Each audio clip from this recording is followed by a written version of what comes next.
Sadece hamle yaptığınız taşla şah çekemezsiniz.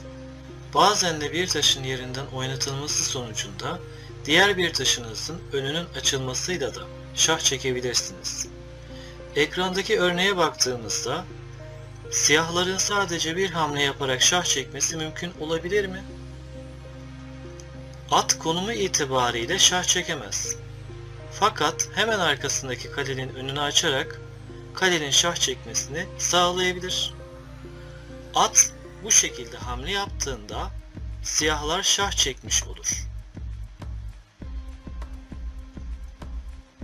Bu örnekte de beyazlar fille hamle yapıp kalenin önünü açarak şah çekiyor.